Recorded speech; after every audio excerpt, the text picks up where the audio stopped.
Welcome to That's So Savvy, the podcast where we dive deep into the stories and journeys of remarkable business leaders. Join our host, Nancy Aichholz, a seasoned professional and experienced entrepreneur, on her mission to discover the recipe for business success. Welcome back, That's So Savvy listeners. Today, I have with me Liz Engel. She is the digital editor for Cincinnati Business Courier, or Business Journals, as people outside our region would know them, and also the editor of Cincy Inno, a segment of Cincinnati Business Courier that talks about innovation and startups. For those of you not in this area, Cincinnati is a great innovation town. We have a lot of resources, a lot of big co's that have supported us, and a lot of exciting things going on in that area. Liz is very important in our community because she tells the stories of these new and exciting innovation and new startup companies and really helps them get exposure and also helps our town know that we have a lot of exciting things going on. We all appreciate Liz and what she does. She has experience in her past with WCPO, which is a local Scripps station, Cincy Magazine, and Forbes.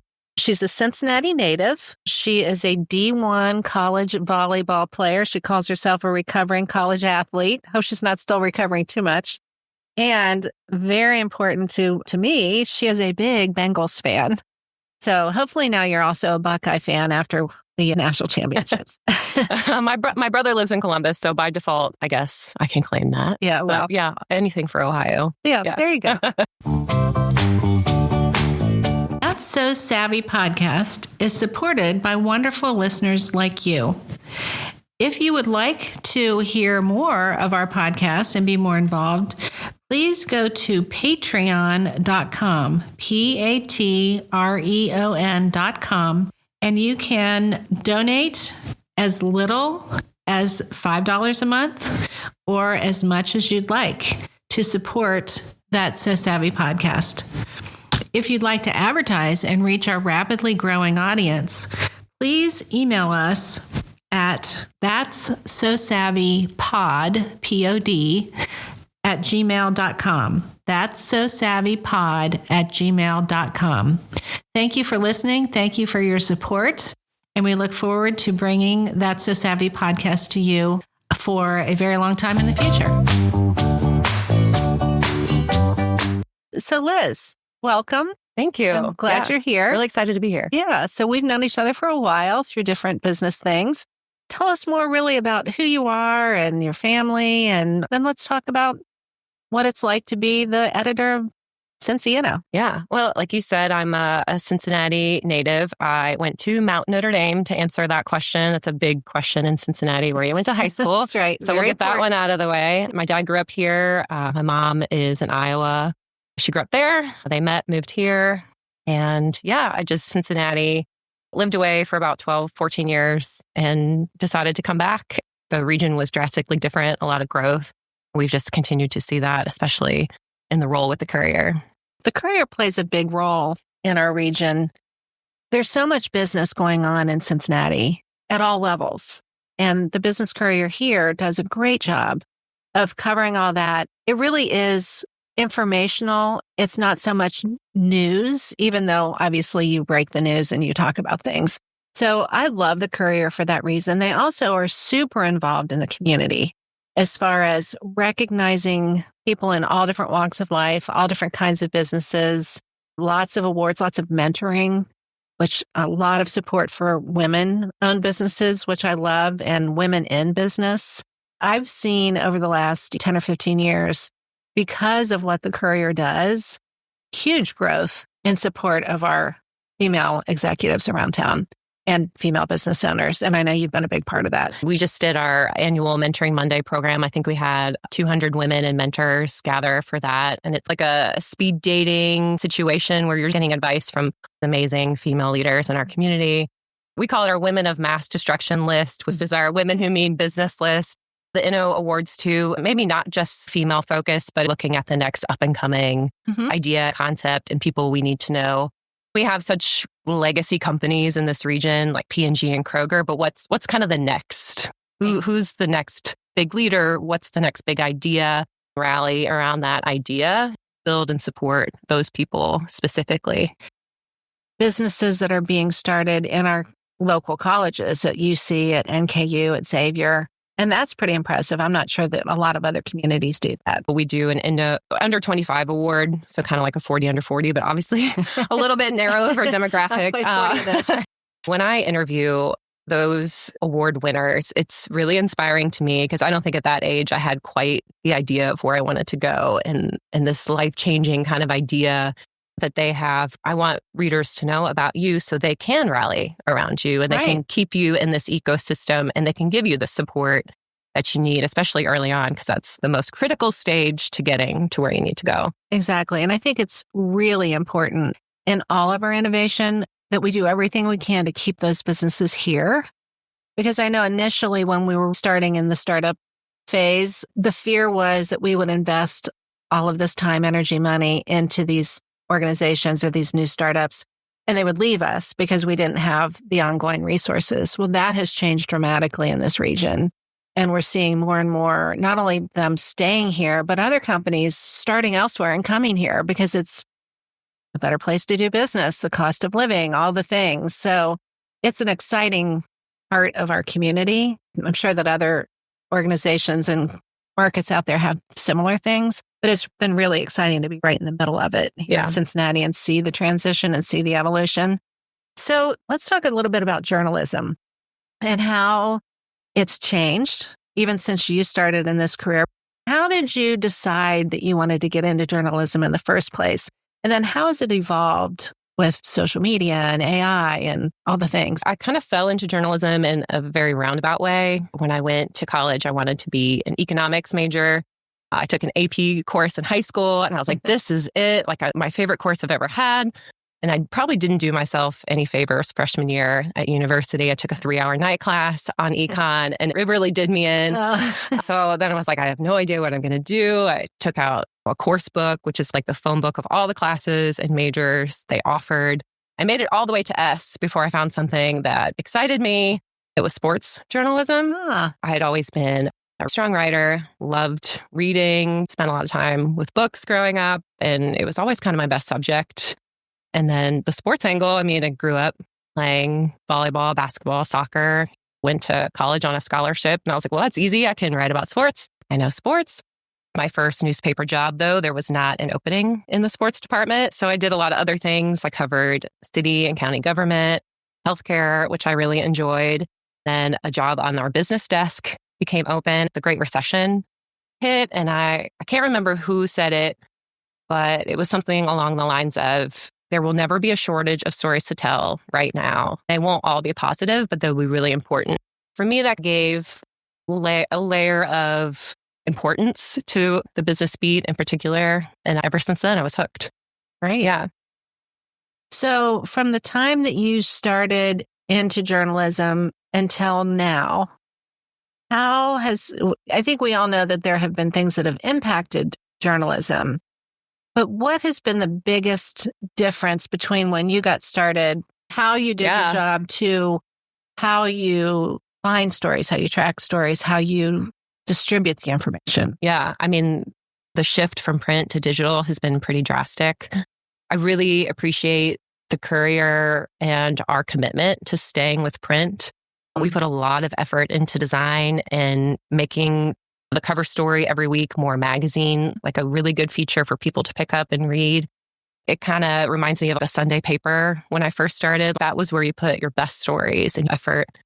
When I started, we didn't put a lot of effort into writing for the web. Now attention spans are short, so your copy has to reflect that. It's very quick hits a lot of times, which I think the Courier excels at. We produce a lot of news and a lot of it is very quick. You need to know this information now. We can continue to follow that if you're interested, or here's the next thing you need to know. So much more digestible. Algorithms are changing constantly, which is a challenge. So how do you find the search traffic? How do you bring people to you that aren't already organically following you? And AI, we're starting to kind of delve more into how can we use it, not as a tool to write stories, but maybe to speed the process along in terms of SEO or headline suggestions. We do a lot of linking. Maybe it can help with that. complicated documents like SEC filings? Can it help weed through the complexities of those? We're just starting to scratch the surface of what it can do and how it can help our newsroom. As the digital editor for the actual Courier, what does that mean exactly? Are you taking the stories that they're putting in the paper version and you're the one that decides what goes online? Or how does that work? What's that basically job look like? Everything goes online at this point, and then we kind of pick stuff to go to the print edition. Everything filters to the web except our cover story. We kind of hold that back. But yeah, it's web first, then print, which is a complete shift of what it used to be. It involves editing copy, making cover stories look great from print to web with all the SEO stuff. It's social media, which is a hard track right now to gain any foothold, but it's so much behind the scenes stuff, which I really enjoy. And how does social media play into all this? Are you finding stories on social media? Are you promoting stories on social media? LinkedIn, I think, is a great resource. A lot of people will just post the immediate thing that's happening, new hires, acquisitions, moves they're making, fundraisers for startups specifically. If I don't find them in a Form D filing, a lot of times founders are posting about them, which is a little discouraging because I want to be the one that breaks the news. I want to be like the main source, but I get it. I still can offer value by digging deeper into the whys and what this means for them, not just them, but our region too. If a company raises money, how is that going to impact Cincinnati? Are they going to hire? Are they going to move office space? I find it interesting when I look at the top 5 things you need to do in the daily news, and I get all the morning update and the afternoon update and all the things. But I really do find it fascinating that you are all about all aspects of business when you're talking about even real estate acquisitions. You know, what's happening on that real estate and how will that affect business in the community, or what business is coming in or going out. And of course, I follow the food industry a lot. I said a year ago that I was kind of the tip of the iceberg closing my bakery. And sure enough, it was just, if I felt like there was just this avalanche. A lot last year. A lot. Yeah. And I'm glad to see now there have been those that have opened, but I think we're still pacing behind with what's closed versus what's opening. So for me to be able to watch trends like that has been super helpful. Also just watching real estate and what's happening with development around the community. Where would my future customers be and what's happening with them and what are they willing to pay for food, goods, and services? It's very deep and there's a lot, but you're right. It's like that quick, like I can see really quickly what's out there, what's going on, and then I can really delve in and learn more about it. Tell me about how you might follow a story. Let's say you see something on LinkedIn and it's like, gets your interest. What happens next? Yeah, I think there's kind of an internal discussion first from a lens of the Courier. Would this help other readers gain any business intelligence? That's the big overarching lens of what we write for. What can somebody pick up this story, read it? How can I use this information to grow my own business? Mm-hmm. People are innately curious about what others are doing in the ecosystem, but everyone is also like, well, how will this help me? Mm-hmm. So I think we have to look at it from that lens in terms of how I reach out and approach a story. It's a message, a connection that I can maybe ask for an introduction. And I just, hey, I read what you posted. I think it would make a great story. Can we connect? And usually 9 times out of 10, that's met with really high enthusiasm. People want to share their news, especially the good news. It's just a conversation like we're having now. And I'm innately curious on what's driving people to do what they're doing. I mean, startups are risky and you put everything out there and you're very vulnerable. Mm-hmm. And myself, I don't see any of that in me. So I live vicariously through the people I talk to and why they take these risks and why they're wanting to change something that they see. Right. Yeah. Especially when such a high percentage of new businesses fail. It's fascinating. And I love the serial entrepreneur, of course. Closing a business isn't a failure. It's probably smart.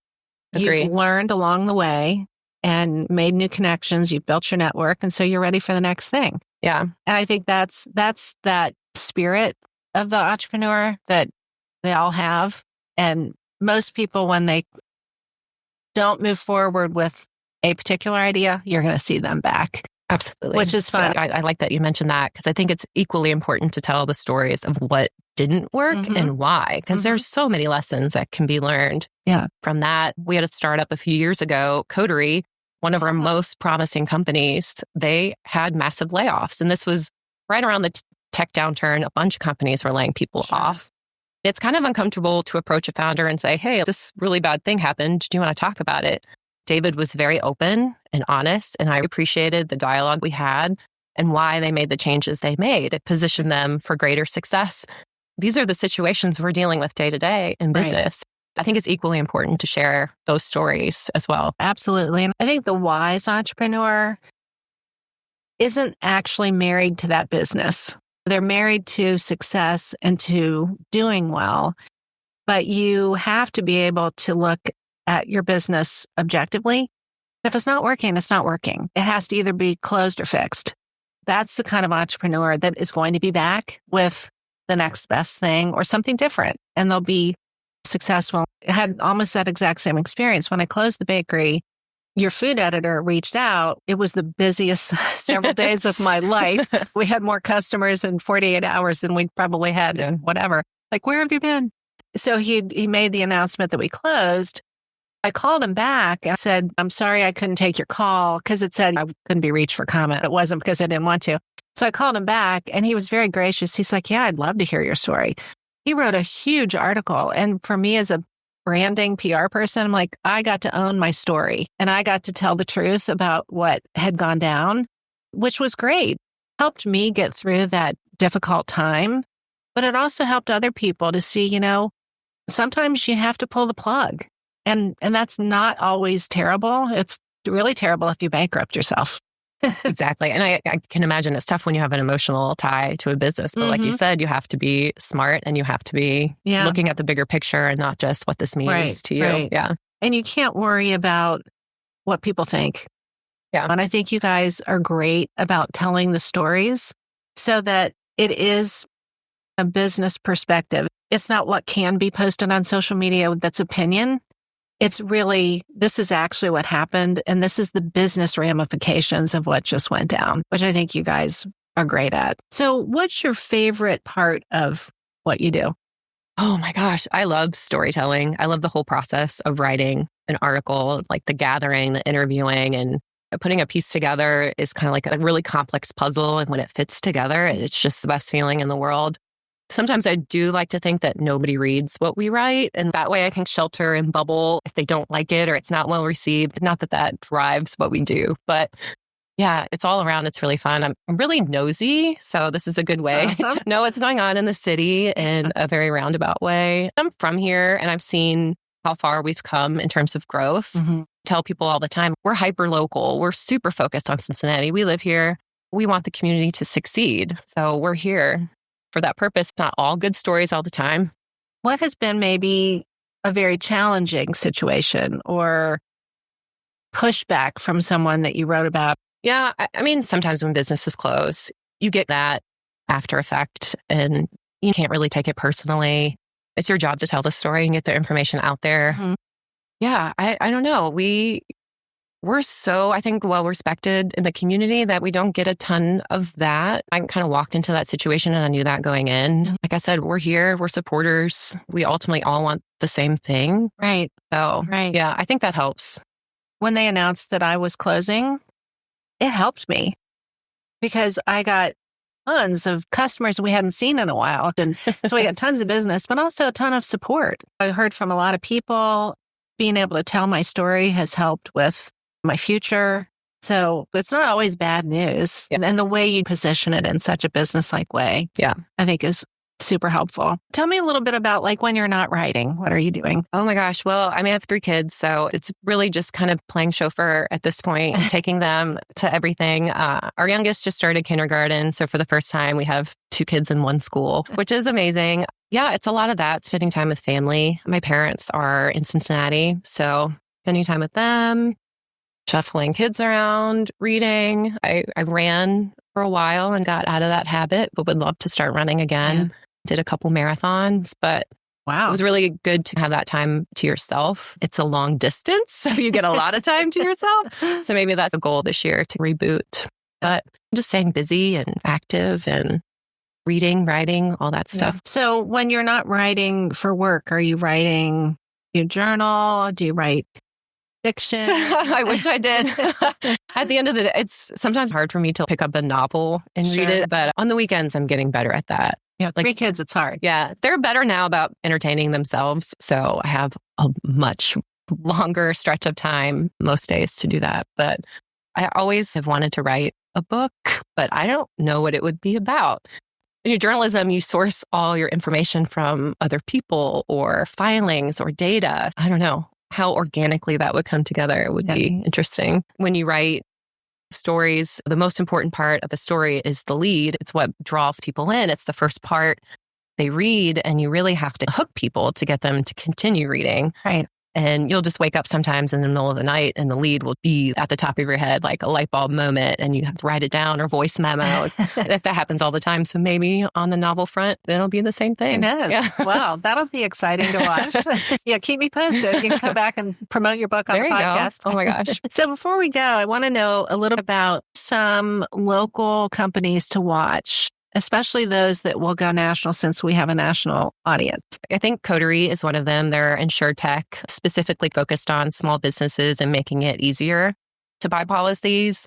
80 Acres has been in the news a lot impressive this week, and they just made a couple acquisitions to expand their footprint. They kind of go under the radar and then surface with big news. So I like that. They're very heads down. Enable Injections, I expect maybe to go public at some point. They've hinted at that, but no idea what the timeline would be.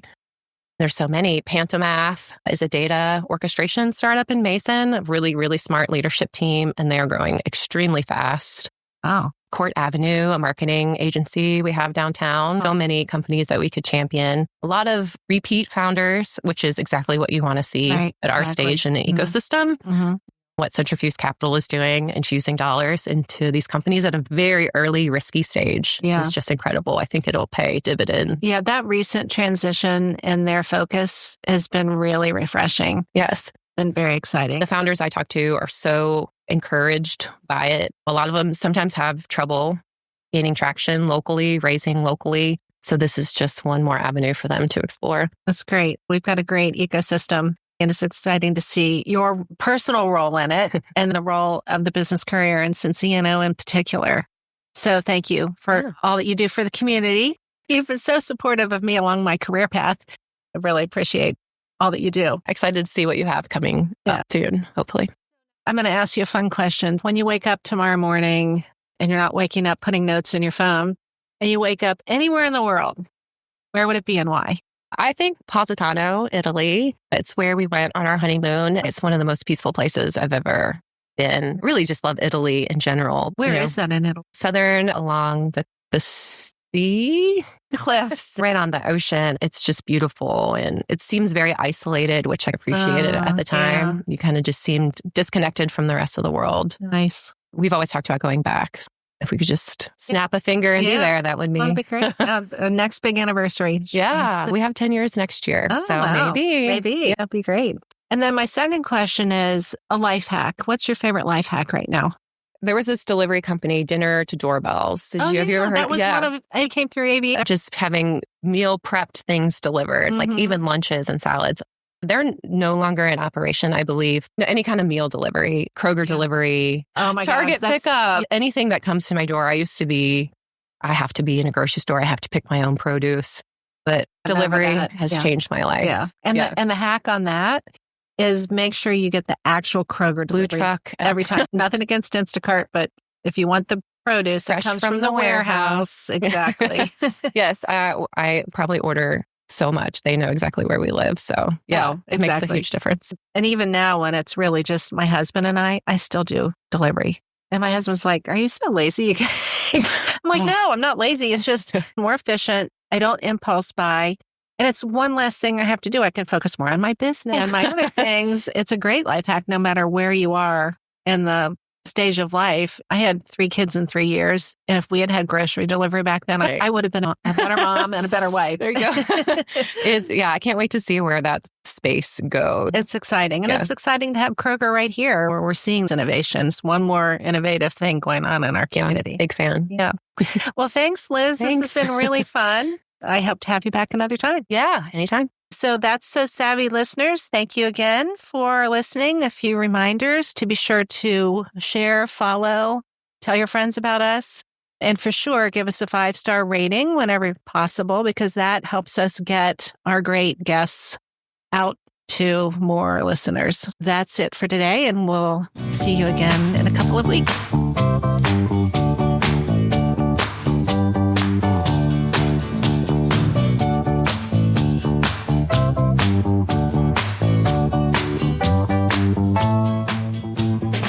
So Savvy podcast is supported by wonderful listeners like you. If you would like to hear more of our podcast and be more involved, please go to patreon.com, patreon.com, and you can donate as little as $5 a month or as much as you'd like to support that So Savvy podcast.